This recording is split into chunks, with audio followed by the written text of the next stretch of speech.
Hey everyone, welcome back to On Purpose. I'm so grateful and appreciative of the fact that you take out time out of your days every single week to learn, to listen, to grow, and to focus on self, work, and love in your life. And you know that I'm committed to finding and bringing you the guests that I believe are living a life on purpose, that are doing things with a heart of service and wanting to have a meaningful impact in the world. And today's guest, I can truly say, is someone who's dedicated to that vision and that mission. He's a director, actor, producer, and entrepreneur, and is focused on creating a service-based life through entertainment and media. He stars in the award-winning Jane the Virgin, which many of you have probably seen or heard of and been fans and followers of, and also he's the founder of Wayfarer Entertainment. He's an incredible human being who I connected with probably about a couple of years ago, but we've been trying to make this happen, so for me, this is a huge moment. I'm so grateful to have with me Justin Baldoni. Justin, thank you for being here. I appreciate you so much, man. No, I mean it. I'm really happy to be here. Of all the things that come my way, this was one that I was like, this has to happen, because I appreciate the on purpose aspect of everything that you do. And it's like, this is it. This is why we do it, right? This is why we do everything. So thank you, man. No, thank you, man. That means a lot coming from you, definitely. And I want to dive into so many areas of your life today. And I want you to start with what you just said now. Like, when did you get to that point where you realized everything was about service and on purpose? And how did you get there? I don't think I'm there. I think that's one of the things we'll probably uncover is I don't think we ever really get there. I think that there have been moments in my life that were both caused by me, making poor decisions that led me to a path of having no choice but to realize that this life is not about me. And then there were things that happened that were just completely out of my control. But I don't know if we ever get to a place where we realize that life's just about service, because that's just not the way that the ego works and the way that our brains are built to work. So I feel like every morning I wake up, some days I get it, and there's some days that I don't. And the days that I don't, it's about then making sure I wake up the next morning and seeing if I can get it. And I think that's just the journey that is life, right? It's just, I don't think we ever arrive. Maybe you have arrived. If anybody, maybe you have. But I definitely have not. So yeah, man, I think that it was a combination of a lot of things. So I'm with you. I've not arrived either. I completely agree with that. I think we have showers every day because we get dirty. We have to brush our teeth every day because they get dirty. We have to eat every day because we get hungry. And so we have to feed our souls and minds and consciousness every day too, in the same way. In my faith, there's a quote that says, at the end of each day, we have to take ourselves into account. And we have to look at all the things that we did that would be pleasing to God, and then ask for strength to do better. And then look at the things that we did that day that were about us and maybe would be displeasing, and ask for the strength to do better, right? So we want to repeat the things that we did well, but we want to do better and, improve on the previous day. And that's it. Little by little, day by day. That's what we're told. Yeah. So, And both of those things that you said there are so important, because you have to know what you're doing well too, right? You got to repeat those again and make them happen again in your life. And that can't happen if we don't reflect. And if you don't actually think about, I love the idea of taking things into account. I'm a Baha'i, by the way. And yes. And so this idea of taking ourselves into account. The actual quote is that take ourselves into account as one day we'll be summoned to a reckoning, right? Or thou art summoned to a reckoning. This idea of we're going to have to look at our lives and all the things that we've done and all the decisions that we've made, whether they be for us or for somebody else, the pain that we've caused. And one day we'll have a reckoning with all of those things. So by taking ourselves into account every day, right, little by little, we're kind of being proactive in that process and not waiting until the day we're standing under, before our creator and having to do the same thing. So yeah, man. So then you mix in our business in this industry and all the interesting things that come with it. And you're it's a battle every single day, which is why I say I'm still trying to figure it out and work on it just like everybody else. Yeah. But that's what fascinates me so much. And what I love about what you do is that you're able to be in an industry that's seen a certain way, that may function a certain way, but you're able to bring that soul to it, and you're working hard to bring that service element to it. And that's when I first reached out to you, and I kind of want to go back there because I think you've done so many interesting things in your career and your journey. And And I'm sure many people already know about some of them, but even if they don't, I want to highlight them and unpack those stories with you. But when I reached out to you, I saw you had given this TED talk about being man enough. And I looked at it and I was just like, wow, here's a guy's like, you know, from the perspective you were talking about it, like you've been an actor asked to play very alpha male roles. And then you're looking and reflecting and taking into account. Yeah. And you're noticing and you're observing that like, oh, wait a minute, this isn't me. Like I've almost been pretending to play roles and be someone that I'm not. How did you start unpacking that and that journey to get to that talk? First of all, that talk was, I think I still have PTSD from that talk in the sense that it was one of the scariest things I've ever done, especially at TED Women. Like being in a room with 1,500 of some of the world's most powerful women and then being a man and giving a talk that's like feminist adjacent, right? Mm-hmm. And then also the TED stage, talk about self-doubt. Like, what do I have to offer the TED community, right? I'm an expert in nothing except myself. And even that I'm trying to, figure out. So that was a hell of an experience. And my son was born 8 days or 9 days before that. And we were shooting Jane and it was just this crazy time. But I think for me, it was about, look, you get to Hollywood and Hollywood decides what they want you to be, right? Suddenly I'm playing these characters and I'm auditioning for these characters that couldn't be farther from the way that I viewed myself. And also, these are characters, I'm playing the types of people that also made my life very difficult when I was younger and caused me a lot of pain. So I realized early on, I remember calling my first manager, sent me an audition and like the title was like super hot. And I remember I called him and I was like, I think you sent this to the wrong person. I don't think cause it just wasn't how I saw myself. And I was a bit of an ugly duckling and girls never really liked me and all the things grew at the wrong times and eyebrows weren't cool back then and definitely not the big nose. And I was super skinny and very insecure and had acne and you name it, like braces in high school. And I was bullied a lot and I was picked on a lot and I would compensate, with overconfidence when I was younger.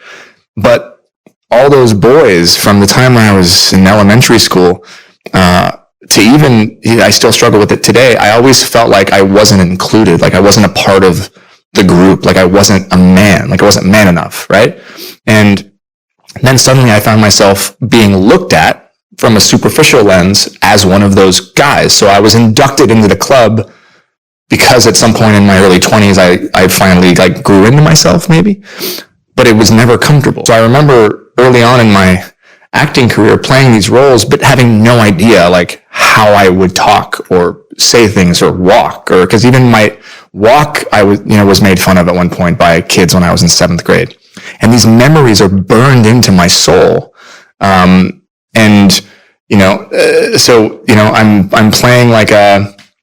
playing like a really cool frat guy at 20 years old. I had no idea. I wasn't even invited to frat parties when I had no, like, how did I do that? How do I do that? And I found more and more every time I got a job, it was like living in conflict.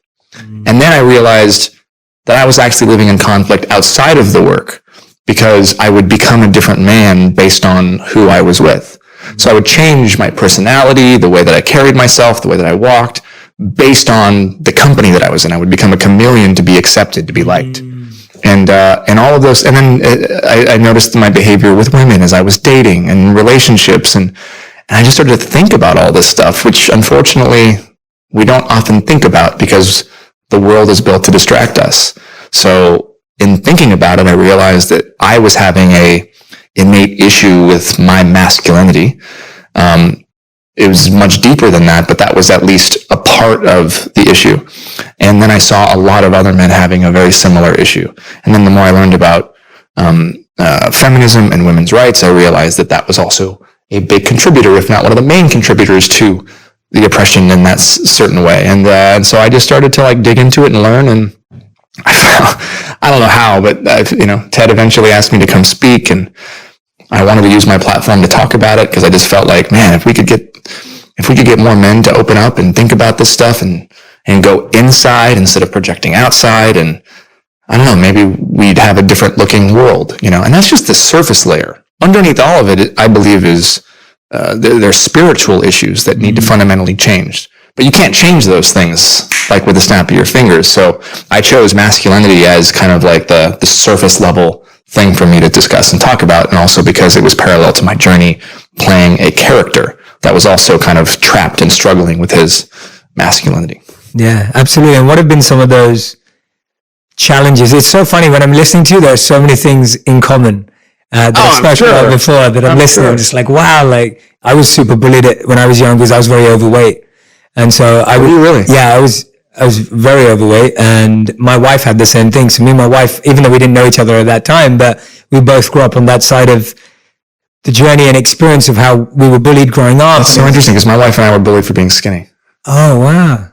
It's a funny thing. Yeah. The policing is very interesting, and we oftentimes forget that. And my God bless my wife, but we were watching a Meghan Trainor song. All about that bass, because my daughter is obsessed with that music video. Yeah. She's 4 years old, and everyone's dancing, and we're watching this video, and she and Maya's liking it, and and some of the words are kind of not attacking, but provocative for skinny girls, kind of making skinny girls possibly feel bad for being skinny, right? And we don't realize there's a whole nother group of women and men that are bullied for looking a certain way. And my wife has a lot of trauma from growing up, and she couldn't put weight on if she tried. And so she's telling my daughter things like, it's okay to be who you are, and you know what, if you're skinny when you grow up, that's also beautiful, but also explaining that their bodies are beautiful and all of our bodies. And it's so funny that like we don't think about the policing on both sides and where that comes from. So, but the result is the same. The result is like a lot of insecurity in your 30s, in your 40s, in your 50s, throughout your life. Yeah. And I can relate to the chameleon aspect too that you're mentioning. I can totally relate to that. But we don't often think about it, right? I've said it so, like, I've repeated it because I came to understand that fairly early when I chose to go and become a monk, which was the most random decision of everyone I grew up with. Yeah, I want to talk about that. No, we can talk about it another time, not today, but this is about you. But the reason I'm bringing it up is just, I think, as we're reflecting, I'm hoping everyone who's listening or watching right now, I hope you're getting an opportunity to reflect. Maybe you have already, maybe you haven't. But if you're listening or watching right now, the reason why I'm sharing when I'm listening to you is I've also played that when I was on Red Table Talk recently, and I know you were too. And aren't they wonderful? They're wonderful. They're amazing. Yeah, the whole family is just beautiful and incredible. And I was talking about this. I was talking about how like I was switching my personalities to appeal to women and appeal to the opposite sex. So I would switch who I was, of course, so that a certain type of person would like me. What have you found from giving that TED Talk, doing that research, doing that work up until that point in your life? What did you find out about identity? And on that deeper spiritual level, I'd love to hear that from you. I love how you said that you were not using, but engaging a viewpoint around something more surface level to talk about something deeper. Well, I think all of our issues are inherently spiritual, but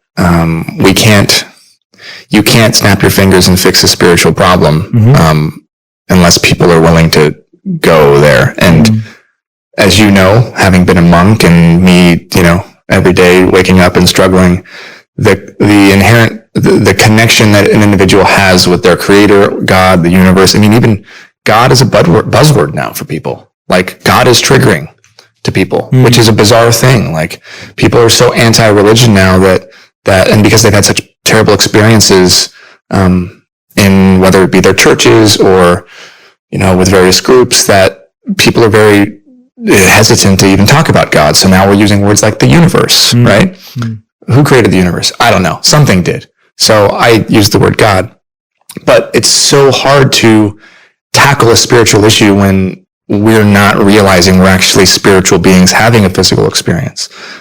So that's why choosing, that's why being, it's social justice. It's all of these things. They're all interconnected. If you strip it all down, right? Whatever the problem that's plaguing the world, it all comes down to spirituality and the way we view each other as other, or the way that our ego takes over, or our drive for power or money or success, and completely forgetting that we are here really to serve each other and to be of service to our creator, the universe, God, whoever you want to call it. So some of the things I've learned that I don't know anything. After the TED Talk, I found it really interesting because we were talking about this outside. I never planned on being a public spokesperson for anything. Like, I'm not a thought leader, right? I'm not someone who's going to like change my Instagram bio and call myself a thought leader and like make that my world. I actually inherently kind of am a little allergic to that phrase, right? I'm not a leader in anything. I was a guy with an idea that started talking about the things I cared about. Because of the way social media works, people then attach certain labels to me. Because also of the way the industry works, then it becomes a little Pavlovian on my part or your part. You start to do more of that thing. But inherently, I kept it as pure as I could. And then suddenly you're asked to give more thoughts and more opinions, and then you're on the TED stage and you don't know what the hell you're doing there. That's my journey. I love it. But afterwards, what ended up happening was I didn't expect there to be so much negativity. And I didn't realize how polarizing the masculinity issue was. Interesting. And how interconnected it was with the political climate and the culture divide that's happening in our country and around the world, right? As an example, feminism is now a weaponized word. And if you're considered a feminist, then people assume they know your political ideology. The same thing with masculinity, right? You're a liberal snowflake. You're this. And I found myself getting very attacked. And I am not good with that because of how I was treated as a young boy. There's a lot of open wounds there that I've been working on healing for a long, long time. So as we were talking about out there, I could have 1 million people tell me amazing things, but I could have one guy tell me something with just like keyboard courage with some anonymous name that I happened to read on accident, and my day is ruined. And it doesn't matter how enlightened or prayerful I am, there's a part that hasn't healed from being that kid that, of course, I will eventually hopefully get to a better place, but none of us have been trained to really know what to do with social media this way. So I found myself having a lot of interesting reactions to the talk, being loved and supported by women, getting tons of texts from women when it came out.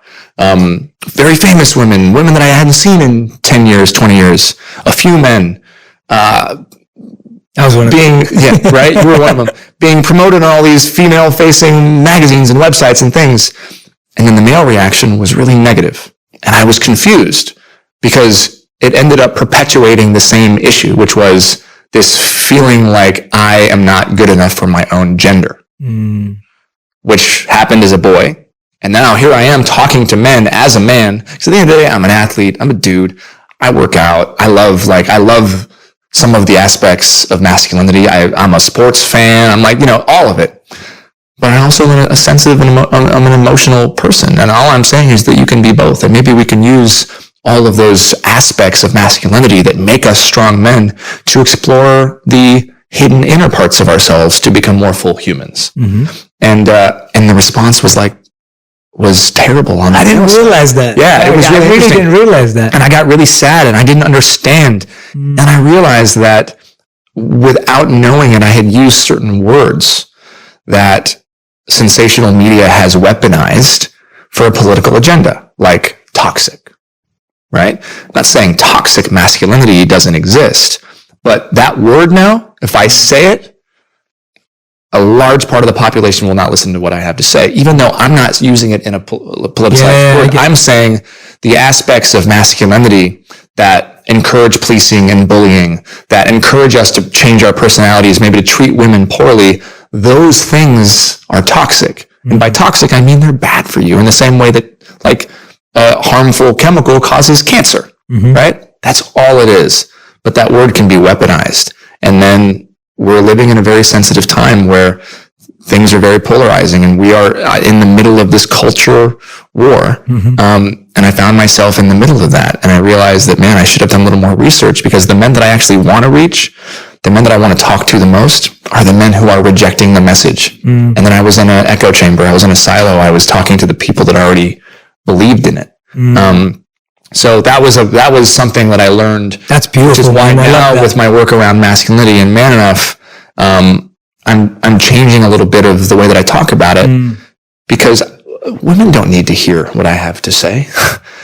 The women are doing the work themselves. My work is with men as a man, healing also some of the things that have happened to me and that I've been working through, and hoping that by displaying vulnerability and by talking about things that are hard to talk about that you and I have been through, that it gives other men permission to do the same. Because at the end of the day, men are killing themselves at a higher rate than women.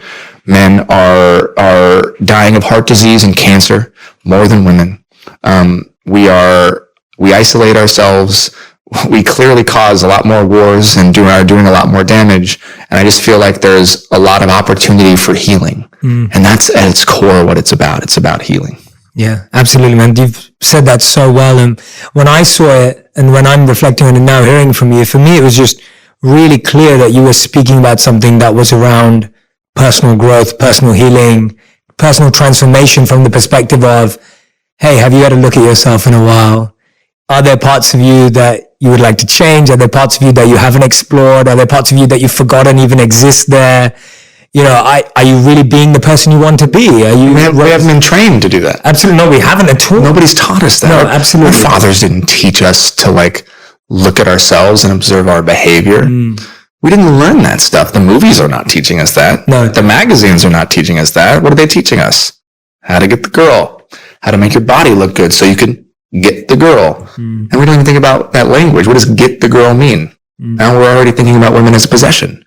Getting a thing, an object.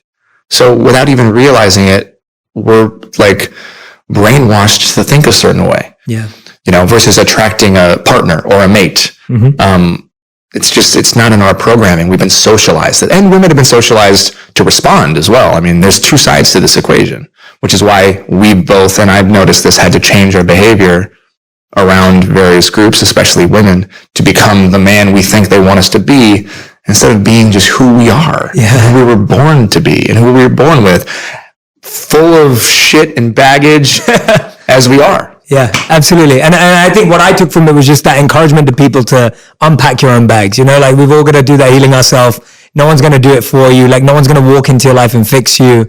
And it's great. Anyway, but I just wanted to say that I personally thought what you did was awesome. I personally think hearing from you today as well, and I'm hoping everyone who's listening and watching is taking that in from a point of self-reflection. That's what I'm learning from this. It's let's look at ourselves in the mirror and not look at our bodies in the mirror, just that. Let's look at that inside in the mirror and go, okay, what do I like? What do I want to work on? Where do I want to grow? Am I happy with this? Yes, am I pleased with who I am? Absolutely. We all have that feeling.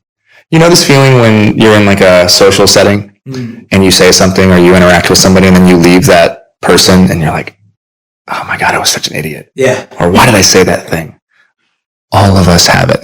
People are they're in the room. Everyone's but nobody talks about it, right? Yeah. The thing is, we all have it because all of us are trying to figure out who we are. And if you have that moment and you're like, wait, why did I say that thing?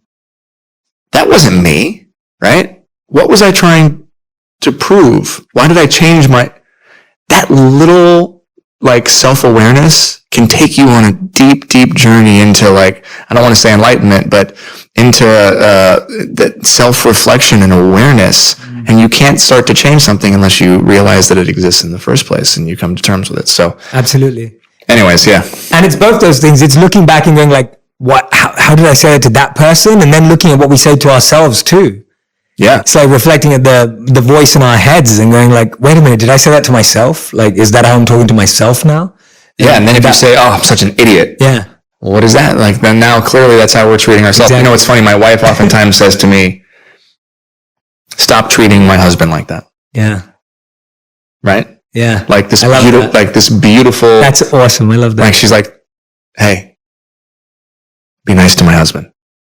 Right? That's because she sees me do that to myself that, because I can take the self-reflection and then I can go too far. And then she's hey, right? And then now it's fun because I get back to her all the time. Yeah. Because we're all doing that to ourselves, absolutely. Right? That's what marriage is at its core. And we can talk about marriage. Yeah. Go for it. Marriage is two people coming together and putting all their shit on the front lawn and having that be the fertilizer for their new home. Yeah. You know, it's like, that's what it is.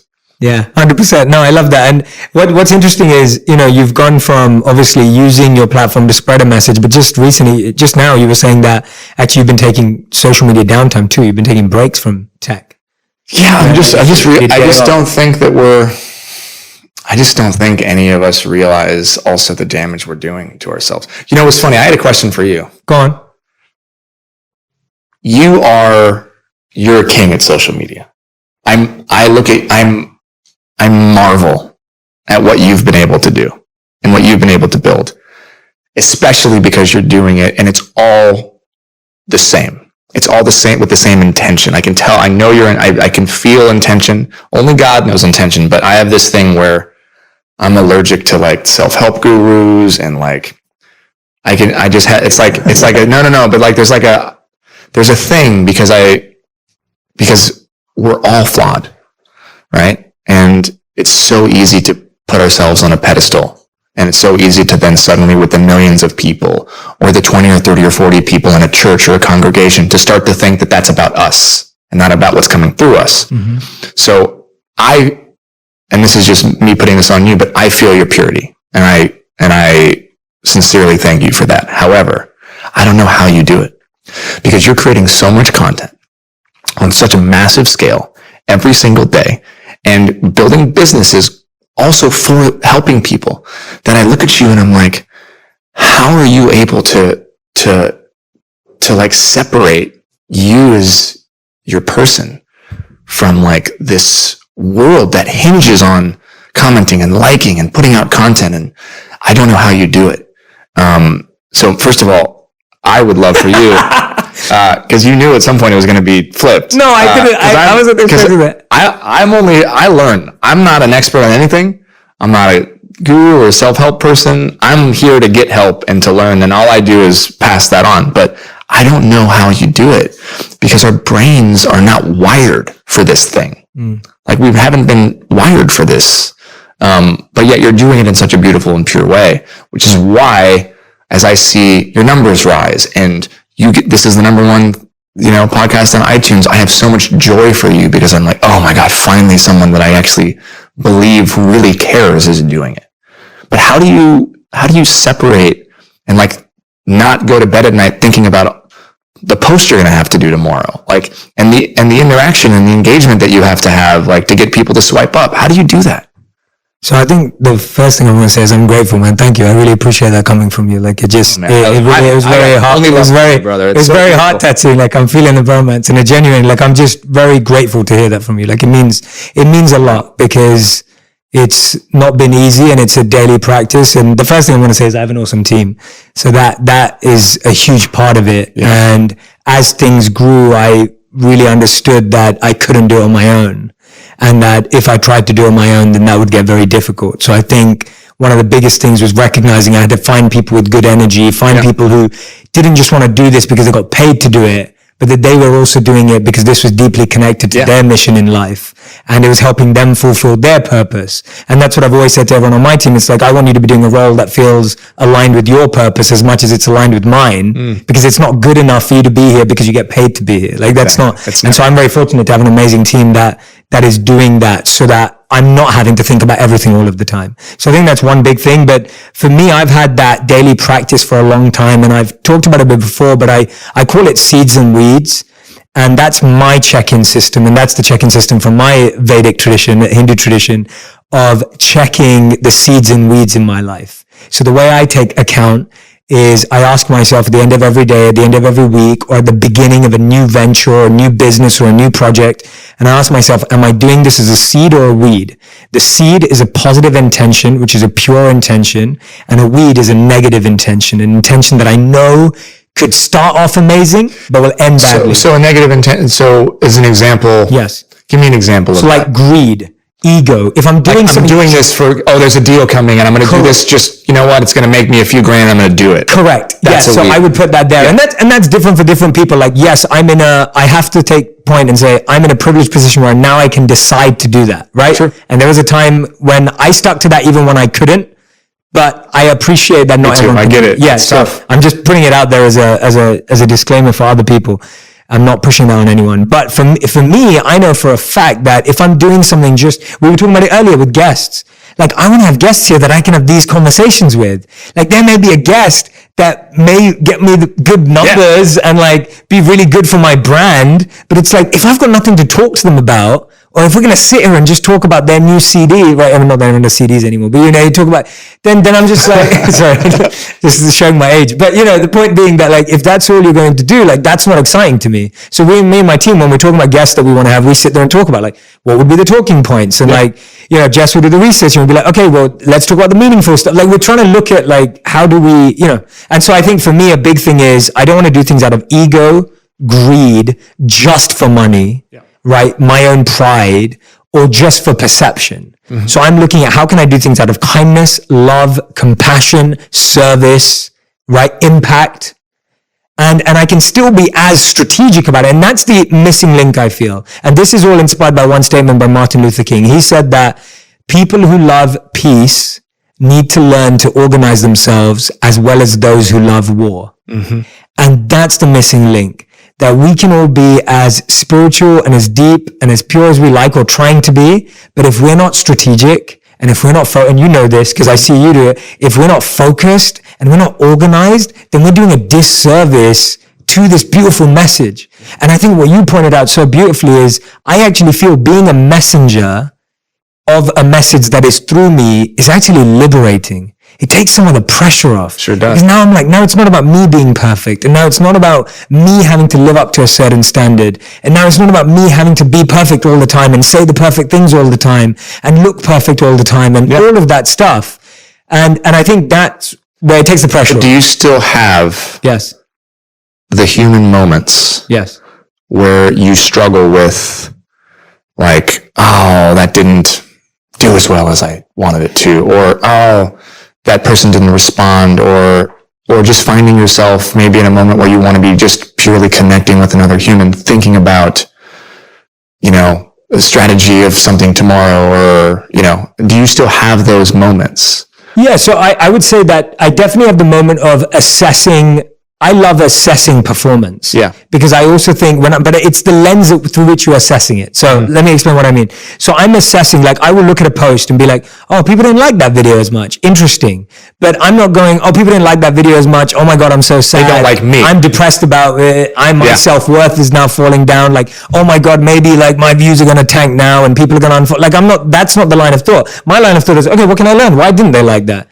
Like, did we spread the wrong message? Was it not meaningful enough? Like, did we use the wrong thumbnail? Like, I'm trying to learn from it. Mm-hmm. And ultimately it's coming from as a strategy, as a business, as organizing. Correct. But what's so interesting is that I look and I see Instagram and it's a strange intersection of people's personal lives and business. Mm-hmm. And it's very difficult to separate the two, right? Because we're almost inextricably linked as personalities and as human beings. Yes. And as business and monetization platforms. And that's what's never been discussed or talked about. Yeah. Right? You're right. So as an example, you might share a post of you and your wife that has nothing to do with your business. Yes. But then 90% of your other content is going to be about your business. Granted, your business specifically is to make a difference in the world. And yours and to help people. And mine. But I know that's been one of, and not to bring it back to me, but bringing it back to me. Please bring it back. No, that's been one of the struggles that I've had is I had to take a step back. And I had to say like, wait, what am I saying and what am I doing? Because it's such a powerful tool. But as we know, tools can be used for good and tools can be used to destroy.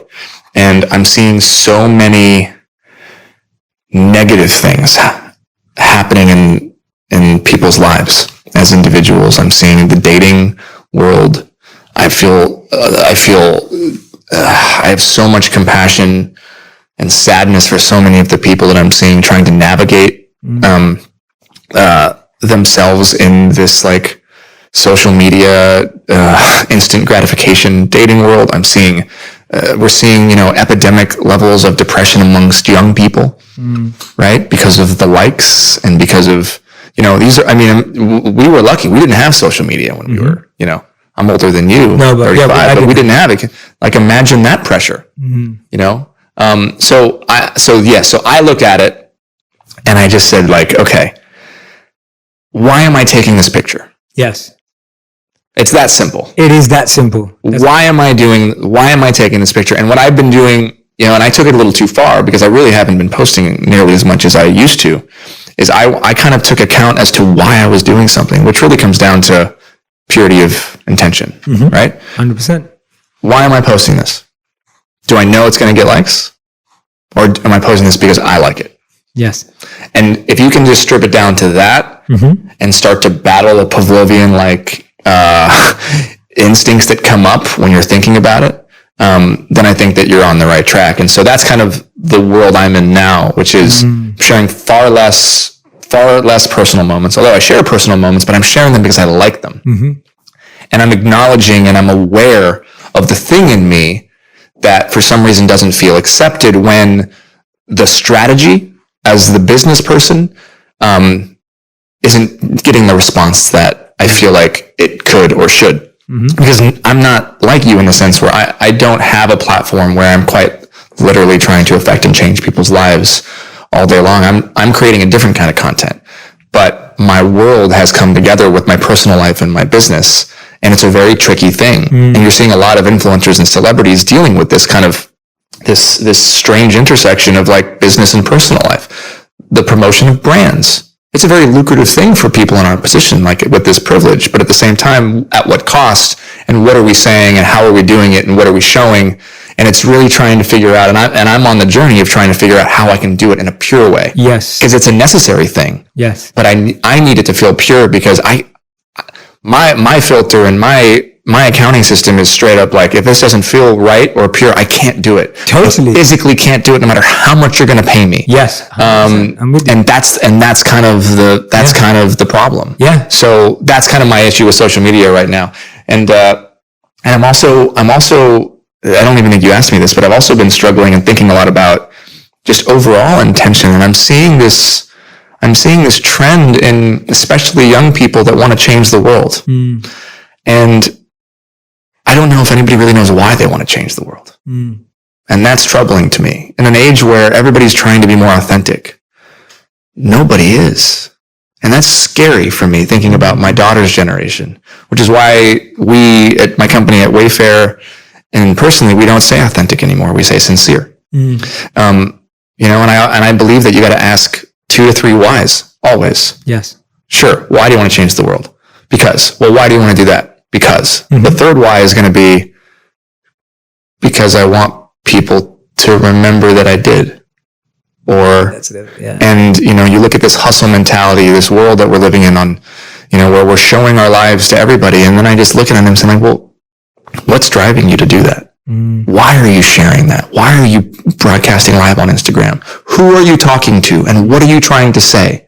Right? And sometimes I think about the future and wondering, like, if an alien civilization came down and discovered the remains of our 2019, 2020, what would they see? They'd see billions of people all over the world broadcasting themselves and taking pictures of themselves instead of seeing the moments around them. And the other day, it was funny. When I took a month off, we talked about taking a break. I took a month off after 5 years of building the show and everything else to be with my family. And the last few days, I just left my phone somewhere completely. And I was sitting in this restaurant by myself, getting some food for my kids who were down the street. And I didn't have my phone. And I just remember looking around and I was just smiling because I was watching people. And I went, oh my God, I've been missing life. And I looked over and I saw they had this Jenga set. And I went over and I just played Jenga by myself. And I would have never done that because I would have been on some social platform or writing down some idea or answering an email. And I would have missed the beauty that is right in freaking front of us. And that's kind of the struggle that I'm having, my inner battle with it, because we've never been trained. We talk about masculinity. Well, men have never been trained to hold this conversation. We've never been trained to hold women, like the female trauma. We've never been trained to hold our trauma. Well, as human beings, we're not trained to live in a digital world where we're connected to our phones and being liked or loved based on what we show. Our brains aren't used to it, especially if we don't have the spiritual foundation to keep us grounded so that our egos don't take over. So the long response to your question is that's what I'm thinking about right now, is how can I navigate this world? How can we have this conversation where in the back of my mind, I don't care how many downloads this podcast episode gets. Like I share a picture of us. I don't care how many likes it gets. If people like it, that's fantastic. I hope Instagram gets rid of the likes. You know, like we just do it because we love it. We want it. It comes from our soul, it comes from our hearts and our desire to share what comes through us, not because it fills a void. Yeah. And I have a lot of voids to fill. And that's kind of what I'm exploring and on the journey of right now. I love that, man. That's amazing. What a great reflection. I'm That's awesome. I love it. As enlightened as many of your guests because I'm just realizing but what I love about it and what I'm glad, and this is beautiful. Like, you know, the one thing I love about the podcast is I have no idea where it's going to go. And this is exactly right now. I'm having one of those moments where I'm just like, I love where this is going and has gone so far because I'm just listening to you and all I'm thinking is that actually that's the beauty of it, that we are trying to learn about this new world. And we're exploring it. Yeah. And we are going to make mistakes. We are all going to post something that we know we did for the wrong reason. And then we're going to reflect and be like, okay, I'm going to try this next time. And okay, that didn't quite work. I got that wrong too. And so I feel like this constant self-reflection and self-checking. That's all we have to do. And what you mentioned about the 3 whys, like I've often referred to as the why ladder. I'm like, you need to build a why ladder and then you can walk up it if the whys stack up. But if you can't answer them, that means you've got no rungs on that ladder. And start with 2 whys. Yeah. The first why is never enough. No, 100%. You got to go with the why of the why. Yes. And it's one of the things that if you, like my daughter's 4. Why? The 4th why, there's no answer. Yeah. There's never an answer. You can't get past the 3rd. Yeah. But like that curiosity, that wisdom can only come if we ask ourselves these whys. I love the why ladder. Yeah. Like why? Yeah. Just if you can get to the 2nd why, you'll find that there's something missing. Yes. And if we can get to the point where we can acknowledge the parts of ourselves that are uncomfortable and dirty, if we can get comfortable in the uncomfortable, the parts of ourselves that are doing things to fill that void, then like, man, that's a recipe for happiness like no other. Even if it's like, ooh, I don't like how that feels, and you don't do it, great. Yeah. And we don't have to beat ourselves up because we failed.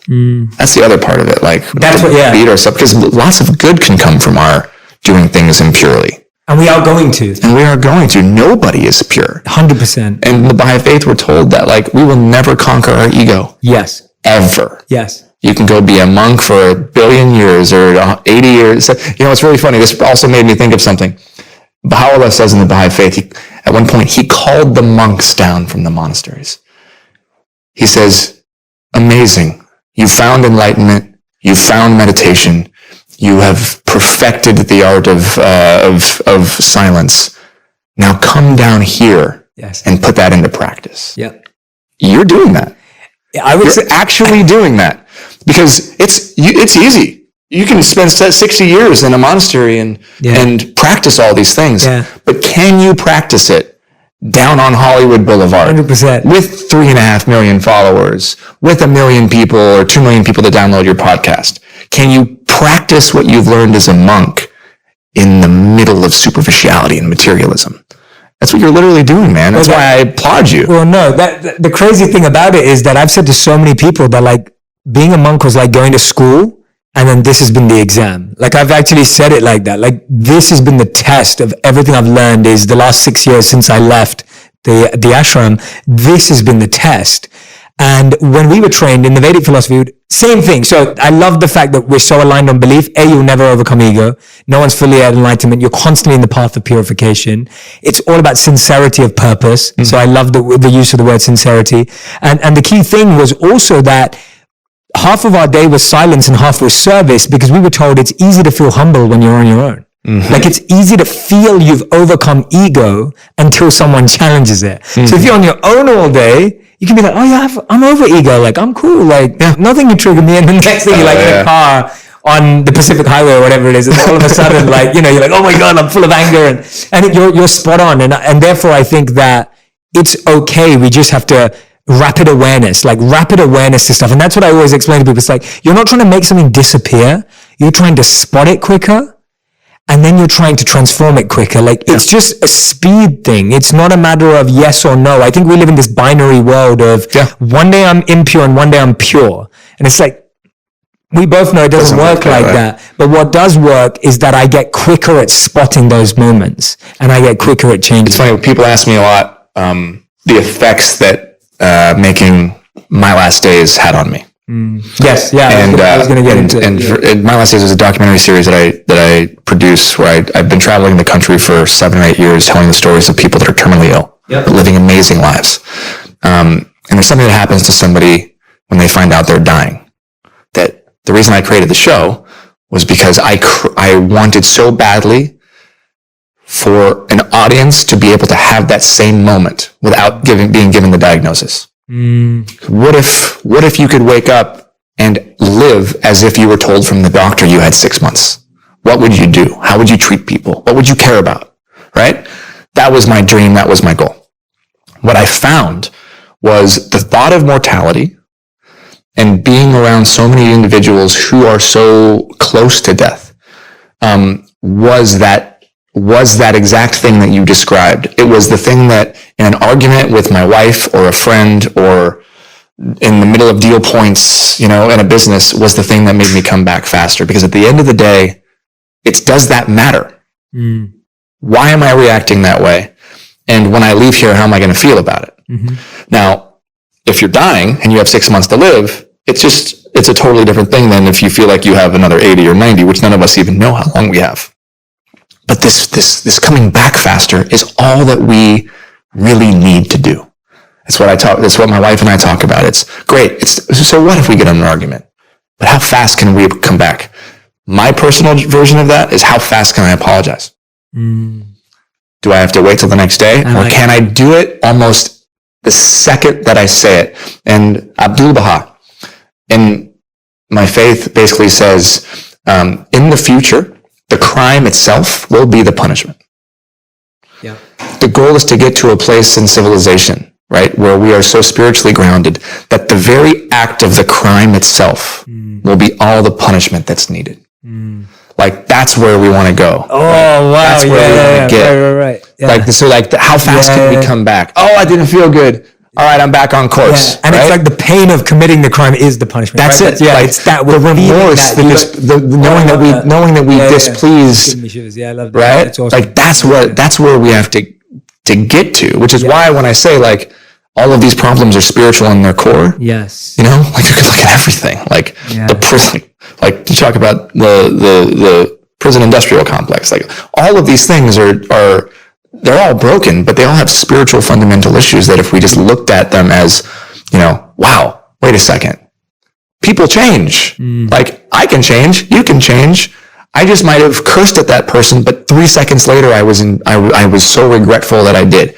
Let me go apologize to that person. I'm going to track that person down and say, I'm sorry. Yeah. Right? I think about that all the time when I'm driving in LA because there's so much road rage. Yes. Road rage is getting worse. Have you noticed, by the way? It is. Oh my God. It's getting worse. Yeah, think about it. There's a lot of reasons why it's getting worse, but like someone drives by you, right? And they like literally flip you off and you're like, did I do something wrong? Literally. It's right? And I sometimes wonder if, like, what if that person then slowed down and said, I'm sorry, I'm just having a bad day? Because generally that person flips you off and then you then get pissed off and flip off the next person, or that ruins your day, right? And it sends you down this spiral of negativity. But can you do it on both sides? Can you have instant reflection? Can you fight with your partner or your wife or say something stupid and then immediately apologize and say why you're sorry, not just that you're sorry. Yes. Oh man, this is why that happened. Yeah. That's what we're getting to. How fast can we come back? Yes. I love that. I'm so glad you brought that up. That's such a beautiful statement. And I love that the practical aspect of it, asking our questions, like, how fast can I apologize? Is a brilliant one. But it's got to be from a sincere place. 100%. Right? 100%. Because as you and I both know, as you and I both know, our partners know when the apology is real or not. Oh my God. Yeah, right? Definitely. And it's like, because my wife will tell me straight up, like, nah, I don't believe you. Yeah. And then that'll piss me off even more. What do you mean you don't believe me? Yeah. She's like, why? And then I'm like, all right, give me a second. Yeah. Right? And then you come back. And what we found is, like, the faster you come back, the happier you are. Right? You're never going to be like completely without it. Absolutely. If you are completely, this is another podcast, but if you are completely without it, then you're not going deep enough. Yeah, absolutely. Yeah, the two things that always have to be specific are apologies and appreciation. Right? You can't do either of them. What are you thankful for? What are you sorry for? Yeah, you can't do either of them with being generic. But that ties back to the taking yourself to account thing as well, right? Yes. Getting super specific for yourself and for your creator of what did go well? What am I thankful for? Yeah. Right? Yeah. Now you're going to get a taste of your own medicine. So one thing I was going to say that I really love about what you're doing and the way you're doing it is that when I came to your movie premiere, which I was so grateful you invited me to, 5 feet apart. First of all, it was a beautiful event. It was so amazing to be a part of it. It's the first movie premiere I've been to, actually. So I was really grateful to be invited. I don't usually go to the ones I've been invited to, but this felt special. And I wanted to come because I just feel that you've genuinely tried to be of service through your media. So I was interested to see how you were going to do this one. And this is what I loved about it. No pressure. I was watching a movie, which in and of itself is a story of two people, but which I will talk about in a second and how you got there. But for me, I was learning gratitude. I was learning forgiveness. If you were watching it sincerely, you were going to take away all these messages. And I could tell that everyone was almost, what's the right word? Everyone was so engaged to watch it sincerely because the whole audience was in tears. Like the whole time. And for anyone who's not seen it yet, I highly recommend going to see it. Please go watch it. I just saw it on my plane ride back home too. Oh no. It was on my airline. It's so funny. I always tell people, if you're going to watch it on a plane, just be prepared because your partner's going to think you're having a nervous breakdown, your seat partner, Literally, yeah, exactly. But if you haven't seen it, please go watch it. I went out to see it on the night that it came out when Justin invited me. I've seen it twice after that. And all I'm going to say is that people weren't just crying at the end. Like people were crying the whole way through, but then they would laugh. And then they would cry again, and then they would laugh. And that's what's so beautiful about it, that you were able to teach or at least share messages of gratitude, appreciation, forgiveness, love, all of these things through crying and laughter. And I think that's very unique. And I think that's very special that you could go to a theater, go to a cinema and watch a movie that was able to bring out all of those responses. Like I'm sure people after that called up the person they love and were just like, I love you. Just I want you to know this in a good way. Yeah. What's funny was that was my only goal. Yeah. I mean, I had a few specific goals. None of them were financial, but one of them was because I got asked this question a lot before I made it and after, is what would you hope an audience would do after, what do you hope the audience reaction would be? And I always said, if somebody left the theater and called somebody that they loved and told them, then we will have succeeded. Or forgave somebody that they were arguing with, or apologized to somebody, or just noticed how lucky they were to be able to hold the hand of somebody they loved. Gratitude, all of these things. So thank you, because that really that was the goal, and the response has been incredible. I think more than anything, it was a human project.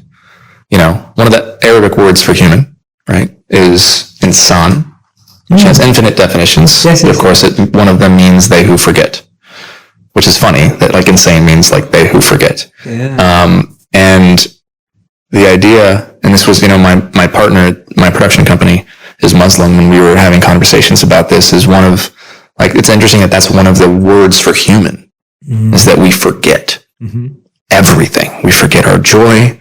We forget our pain. We just forget, and it's both a blessing and a curse. And part of the beauty of life is in the remembering, right? The idea that God created us to remember him, right? Not to which means that he built us in a way that makes us also forget. So then the journey to remembering is that much more beautiful. And I think that journey in a film should replicate the journey in life. So for me, a movie that makes you cry strips away all the stuff and the barriers. It's like the Rumi quote, all the barriers we built up against love. Yes. It strips it all away, and it leaves us open so that we can then take in a message. So my strength I found early on was, as a storyteller, I both enjoy and excel at making people feel things, which is why I would say a mission statement for me is helping people take the journey from their head to their heart, right? And that's essentially what the film was supposed to be, is if we can strip people down and we can make them feel something deeply in this social media, instant gratification, on-demand society, if we can just make people feel, then we can create room and space for them to have that light bulb go off where they realize how grateful they are, or how lucky they are, or the fact that they can take a full breath, or how meaningless the argument that they're in is, or the depression that they're facing because maybe they weren't invited to that party that they see all their friends are at on Snapchat or Instagram, or how many likes they got. Can you strip it all away and just sit there and watch something that just brings you back to what matters and helps you remember? That was the goal of the movie, and that's kind of the goal for all the content that we're creating, is can you remember? Can we remember how lucky we are and how beautiful life is and can be? Because you can't have happiness unless you're content with what you have. And so I'm happy that the response was that. And also, it was inspired by my friend Claire, who passed away, who had cystic fibrosis, who was a walking example of that. And she was featured in the second season of My Last Days. And I mean, she was the one that said, like, we all have the ability to make our lives a beautiful piece of art. And you know, the hope is that people walk away from that movie having that experience, you know, and crying a little bit and laughing a little bit. And the laughter, like, after you cry, like, something funny is that much sweeter. Yes. Right? Absolutely. And then after you laugh, something sad is that much more emotional. Yeah. But that all comes from real people. My Last Days, people think it's so depressing. It's inspiring. 100%. Because, like, they're not just sad all the time. They use humor like, in many ways to deflect from the sadness, but it doesn't change the sadness. But sometimes that stuff's funny. And, like, you know, it's just an extreme situation. So, yeah, man, it's been a really, really beautiful experience. And now I'm off to my next one. Yeah? Yeah. You can't tell me anything about it, but yeah. No, I can. It's another tearjerker. Yeah. Okay. It's based on another documentary. We're making a movie at Warner Brothers called Clouds, based on the life of Zach Sobiak, who was, it was a viral YouTube documentary that I had made. He had written a song called Clouds. And the week he died, the documentary went viral and the song hit number 1 on iTunes. Wow. And it's basically a story about how this young 17-year-old chooses to live the last year of his life, knowing that all of his other friends are going to college, and how he chooses to spend his time and the impact that he wants to have on the world. I love that, man. And this is what I'm saying. This is why I love the work you're involved in, because it may not, and you know, we both believe in this education entertainment world of, like, where you're able to enlighten through entertainment.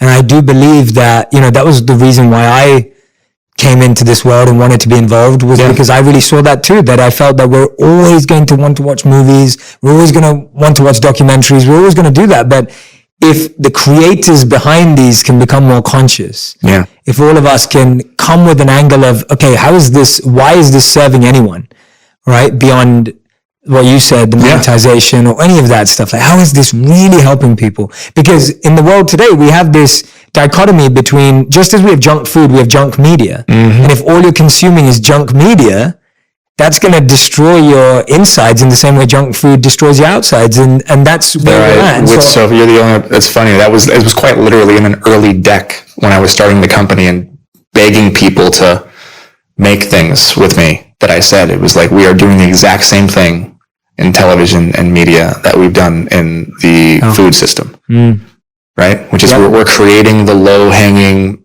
like, this tastes really good, it's really sugary, it's filled with all these natural, like, natural flavors, and then 5 minutes later you feel terrible about yourself. Yeah. And, you know, there's so much content that's being created that make us feel better about being worse people. And we're really interested, and you are too, of how do you create content that makes people want to be better? Yes. And finally now we're in a place where that's becoming cool. Yeah. Which is going to present an entirely new set of challenges. 100%. Because we're going to find ourselves swimming in a ocean where everybody is now trying to make similar content. Yeah. But there's going to be differences in the intention of why people are making the content, which is going to be the difference of why things work and why they don't. But for most people, they're not going to be able to see that, right? It's like, I say this a lot, but it's like your grandmother's cooking. Yeah. You can make the exact same thing that you could get at a restaurant. Absolutely. But your grandma's tastes so much better. Yes. The ingredients could be identical. Yes. But she made it with love. Yep. That's the same approach that we have, that I know we both share with content. And it's going to be really tricky that's my prediction in the next 5 years, we're going to be so saturated with, like, you know, the gurus and the change your life and the content that does good in the world, that we're going to have to really be mindful of the three whys. Yes. You know, and so I always ask people like, well, why? Why? Why? Because if it's not coming from that other place, then that means that it might look the same, but behind it, yes, you know, yes, like the iceberg underneath it isn't really doing anything for anybody. And then for people like us, we're going to have our own challenges, man, which is the more successful anyone gets, the more of a test it is for the purity of the reasons we create. Absolutely. Absolutely. And nobody is exempt from that. 100%. And my teacher keeps reminding me. I've actually invited you to an event. Yeah. On the train. I hope you can come. I want you to meet him. Yeah. So he keeps me in check. He's 70 years old. He's been a monk for 40 years. He comes out and travels and meets, and he's with us here at the moment. And he's someone who just, me and my wife were talking about the other day, because he can say things to me that if most people said, there are people in your life that you need that can say things to you that no one else can say, and that you will listen to it, and that your ego is naturally limited because you have just so much respect for them. Exactly. And I feel like you need people like that in your life who you trust to the point where even when my ego really wants to respond to him and justify myself, and it still does. You don't. You shut up. But I just don't, and I shut up and listen. And that's like such a benefit to have someone like that in your life. We're very privileged to have those people. Yeah. Most people don't have those people. Yeah. So then for anybody listening, find those people if you don't. Surround yourself with people that tell you the truth. Yes. I was telling my sister this last night. Just, it's so, like, truth, even if it can be hurtful, is so important. However, like in giving of the truth, then we have our whole, what's this quote that I love? I was telling her, not everything that a man thinketh can be disclosed. Not everything that a man discloseth can be considered as timely. And not every timely utterance can be considered suitable for the one who hears it. It's a quote from Baha'u'llah. So the idea is not everything that you think can be said, right? And then it's like the three whys. Yes. And then you have to really think about when you're saying and when you're giving that feedback. Yeah.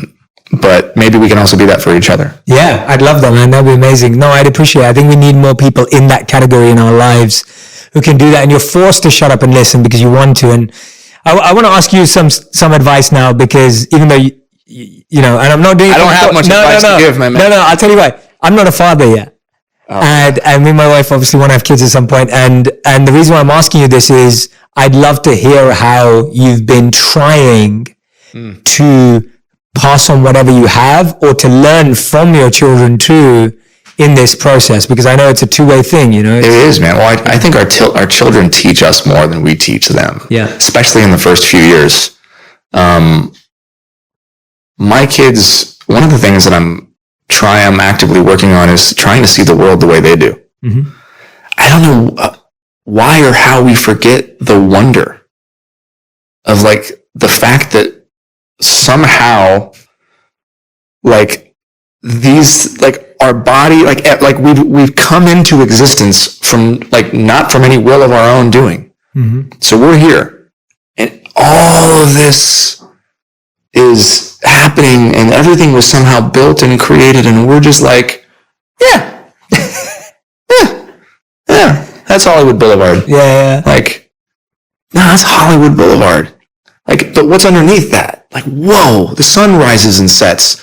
The stars, like, my kids look at all of this and they're so curious. Yeah. And we're just like, that's old news. But is it, like, stars, really? Like, is it old news, the fact that what we're looking at doesn't actually exist today and it's millions of light years away, that those are balls of gas, that were planets that were once there or not there, or stars? It's like we forget, and then we just get, and then we're just like, we're like, oh, how many likes did that get? You know? And my kids are looking at the world with so much wonder, and that's something that I'm really interested in and excited about, that I try to remind myself, like, I stop and I look at the world, and I look at the fact that I'm driving a car. Like, we're driving a car, or you're flying on a plane. Like, have we ever just, like, how often do you stop and you look at, like, that thing weighs 100 tons and yet it's somehow in the air? Like, it's like the world is magical, man. Like, we're spinning. My wife often talks about the moon. And so Maya's obsessed with the moon, and trying to explain to her what the moon is. And in explaining to her what the moon is, you're like, oh my God, that's freaking cool. Yeah. Like, we're actually, look, what are we looking at? Yeah. How big that thing is. how we're rotating and how the moon's rotating and there's the sun. Yeah. So that's something that's exciting to me, is looking at the world with wonder. And I think in terms of what I'm trying to pass on to them,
I'm trying to do a few different things. One of the things I'm trying to do is show that I'm not perfect. Because I think the moment that we realize our parents are human is one of the hardest moments of any person's life. Yes. And I want her growing up and him growing up to see me as just like what I'm talking about today, which is I'm just trying to figure this out and hoping that me asking questions and digging in and my wife doing the same will give them a completely new set of tools that unfortunately most of the world doesn't have right now, which is introspection. Yes. And also, of course, raising them with faith from an early age, but explaining that faith has to be practiced, right? And by faith, we're told that faith is the fewness of words and the abundance of deeds. You know, teaching them that it's about doing, right? Faith is about doing. The ways that that's practically happening, you know, is when things happen, it's like a real-time explanation of why daddy's crying or why mommy's upset, and teaching them that it's not about them. Or when you lose your temper, explaining that, I'm just overwhelmed but this is not your fault. I'm doing this thing now where I'm teaching my son where his heart is. He's 20 months old. And I was thinking about practically all the things that I didn't learn, not because my dad wasn't able to teach me, but because it wasn't in his orbit. And so I'm teaching him where his heart is physically first. And then I'm starting to also teach him all the things that his heart can do. So I wrote a song the other night called Show Me Your Heart, right? So we're literally singing about show me your heart. And now they sing it. And I say, where's your heart, Maxwell? And he goes here. And then it's about saying, well, you know, your heart is the strongest muscle in your body, right? Of course, it's good to have muscles, but nothing is stronger than your heart, right? I love that. With Maya, we do this thing when we put them to sleep at night, and I don't share this in a way of saying this is the right way to do it or look at us, but we go through attributes, because we believe the only way you can know God is through his attributes, right? Attributes. So we talk about all the things that she is, starting with brave and strong, kind, patient, resourceful, powerful, beautiful, noble. And we go through this long list, and she repeats after me and after my wife every single night. And then we talk about all the people that she loves, and it always ends with her loving God and then her loving herself and being enough. And now we're doing that with Maxwell, but he can't say all the things. But his first words that he's learned are these attributes of God. Right? Yeah. All of these attributes. And then what happens is things happen during the day, and we're finding little ways to connect what happens during the day with the words that she's learning at night and the words that he's learning at night. So if she shares something with her brother, we talk about how, Maya, see, you're giving. Or see, you're selfless, right? Yeah. These attributes, because we believe that most of most of our spirituality develops before the age of 5. Yes. Yeah. And so those are some of the ways, and then also just making sure that they know that we're flawed, and that's going to be critical as they get older. Is explaining that Daddy doesn't know what to do here, or Daddy messed up. Here's what Daddy did wrong, and here's how we were learning about it, and so that I don't have to fall from grace when they're in their 20s, because that's going to happen inevitably, right? There's going to be that moment where I'm not a superhero, right? And also making sure that they know that I can't fix everything and I can't save the world. I can't save everything, but I'm going to do my best. I love that, man. That's so awesome. And I love the fact that you're also setting this, it's setting an example in a human way. And I think that's the balance. It's like you're setting an example in a human way. And I love that. And I see you doing that. And I haven't been with you yet. And I really want to when you next do it, the Skid Row Carnival of Love that you do. Oh, you invited me once when I was traveling. I was out of town. But I 100% want to turn up with you because I've seen it. I've only witnessed it through social media. Thank you for social media to be able to see what you do.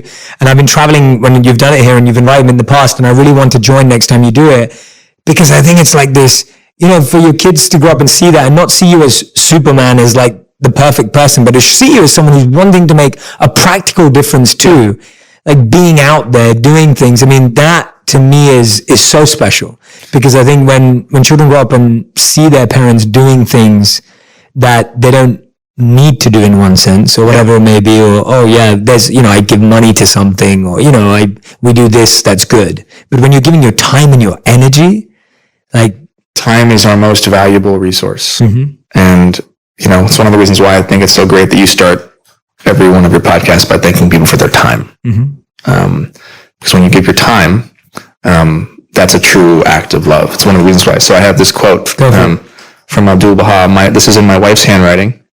And it says, this is like it's like the essence of so much of the way that we try and attempt to live. Where there is love, nothing is too much trouble, and there is always time. And this idea of course, time is limited, but when you love something, right, there's always time. And how is love manifest? In deeds. So that's kind of at its core, really, what it all comes down to is what are we choosing to give our time to?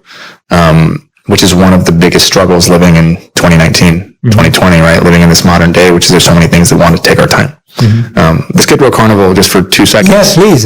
That's just the coolest day ever. It's a day of human kindness.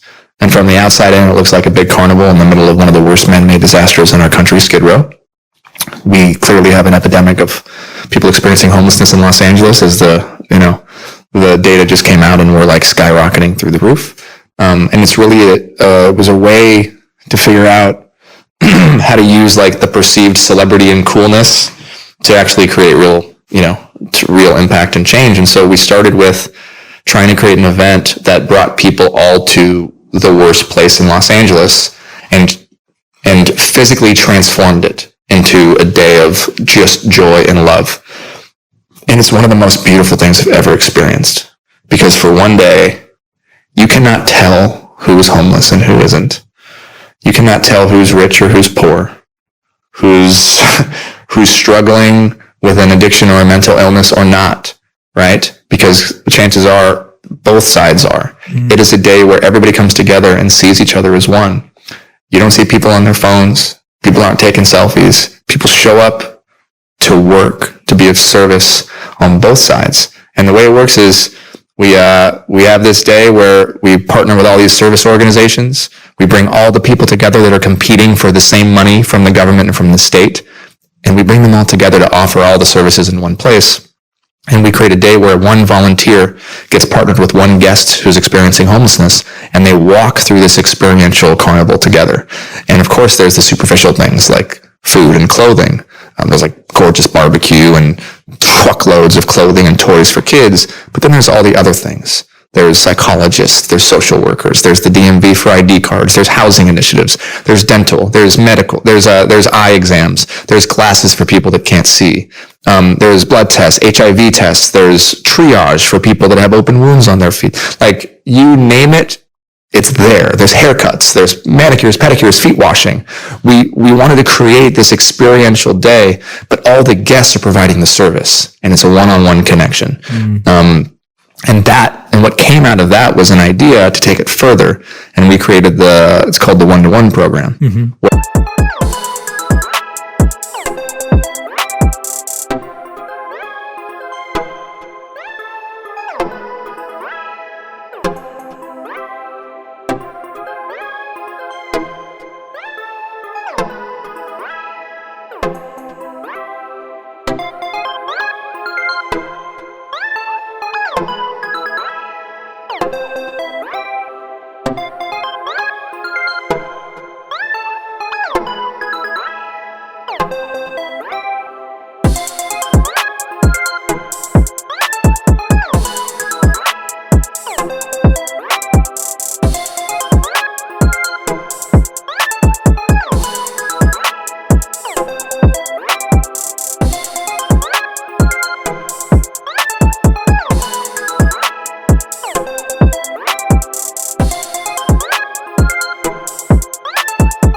as a pilot program 100 volunteers, and we're partnering them with 100 people experiencing homelessness or extreme poverty that want to be a part of this program for 1 year of friendship.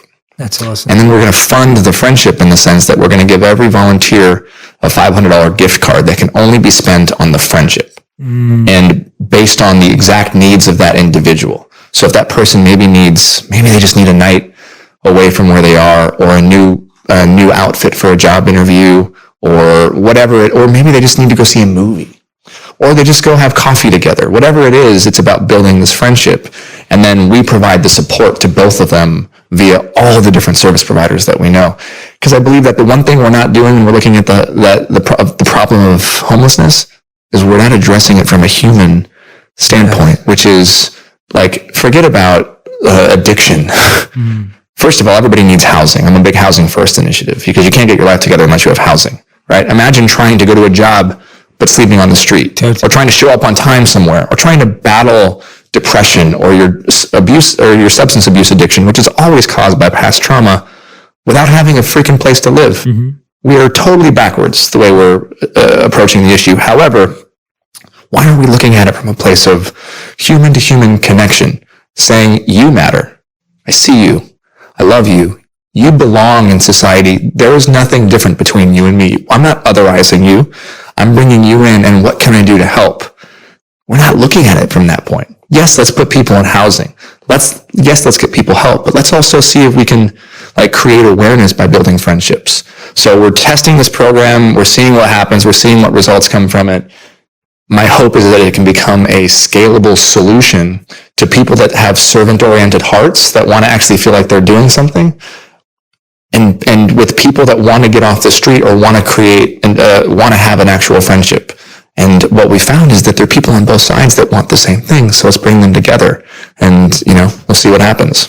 That's beautiful, man. Crazy. I'm so glad you're doing all this and you haven't figured it out yet. I haven't. It makes me happy. I haven't, man. No, and I know you're honest and sincere when you say that. But what I'm saying is, imagine, not that we ever figure it out, but no, imagine as you grow even more and more, we're going to be so grateful as a world to have so many of your gifts in and receive all of them, because I'm so happy to speak to you today and hear from you and hear about all the incredible work you're doing across the board, and the fact that you haven't figured it out. That gives me a lot of faith. Nor will I ever. Well, and that's what I've loved about, we brought up Marvel earlier. That's what I love about superheroes. Superheroes are not perfect. Nope. And we have this viewpoint, which when you look from an untrained eye, you think of the Marvel superheroes as perfect. Yeah. But they're not. They've all got flaws. They've all got origin stories. They've all got issues. But they're still trying to do their best. Right? They're still going out there and trying to save the world and trying to make a difference with all their flaws. And they're working through their flaws in the background, behind the scenes, when you don't see them. I've always thought of superheroes as our parents. Yeah. They're just our parents. All Superman is our father who's trying to figure it out. Yeah. Right? Yeah. But yeah, man. Yeah. But no, I really appreciate it. Thank you for having me. No, I'm so grateful. I know we probably went way over on No, time. This is perfect. We end every episode with the final five, which is a final five rapid fire, quick fire round. Oh God. Okay. You can either answer in one word or one sentence maximum. No more than that. I totally forgot. You'll be fine. I did not. I forgot that we had to do this. So. Yeah. Okay. Right, so question number one is, what is the best advice you've ever received? All right. The best advice I ever received is from somebody who's very near to passing away. Actually, he's a very dear friend, and I was in the early part of my relationship with my wife, and we were struggling because it was not easy. And he told me, whatever my emotions are telling me to do the opposite. If it's not coming from the pure, sincere place of love, my emotional reaction to something is the thing that I need to run from. Yeah. And it single-handedly, I think, saved my relationship, which became my marriage, because our insecurities were triggering each other, and everything that I was doing was not working. Yeah. And I just wanted to overcome it and push. And he sat me down. He's like, he's a qigong master and a martial artist and a meditator. He would meditate for 6 hours a day. He would say, do the opposite of what you're feeling when it doesn't come from love. So his name's Marvin. So sending him tons of love.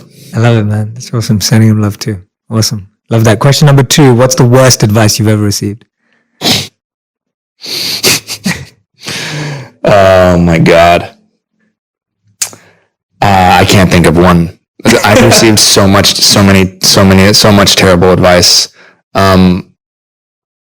You stump me. Okay, that's cool. Yeah, I can't think of one. Here's what's coming up. Sure. Yeah. Any advice that another parent gives to another parent that's unsolicited. Okay. Good. Actually, here's the answer to the question. The worst advice I ever received is unsolicited advice.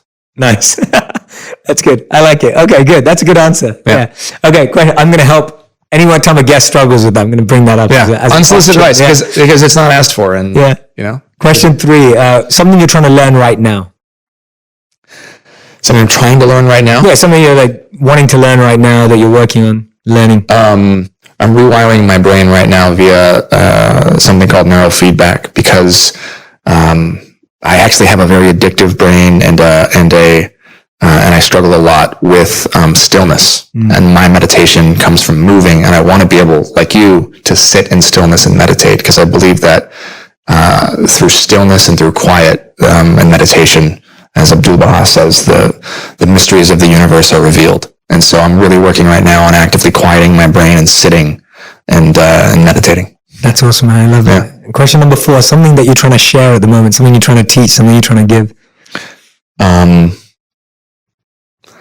Something I'm trying to teach and give is that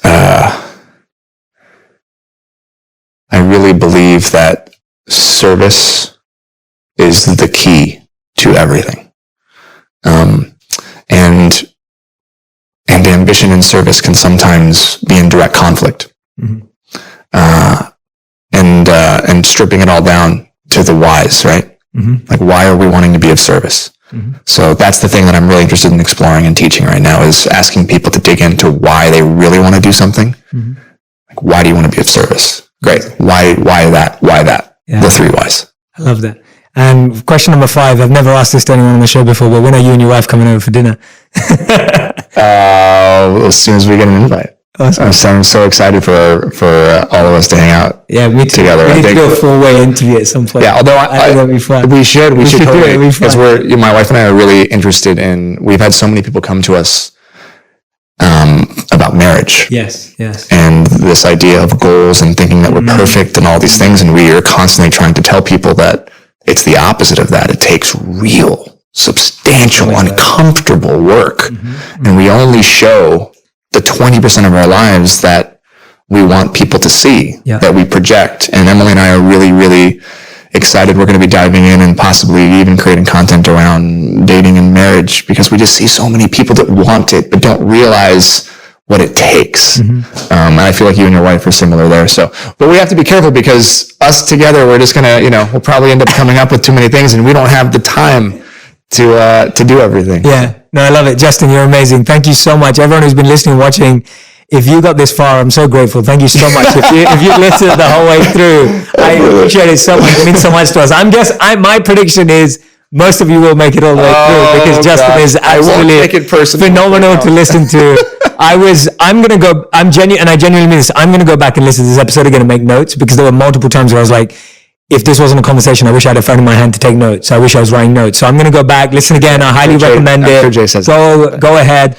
Go and find 3 things in here. Go and find one thing in here that you can practice for the next week. That's what I'd love for you to do, is find one thing in here that really resonated with you, that really connected with you. And for the next 7 days, the next month, just try and practice that in your life. Because if you can make it relevant, if you can make it real, then you can just take one thing away and start implementing in your life. That is where you'll make the biggest changes. Not just posting the quote on Instagram, not just sharing the shareable moment, but actually trying to live that every day. So I highly recommend that you do that.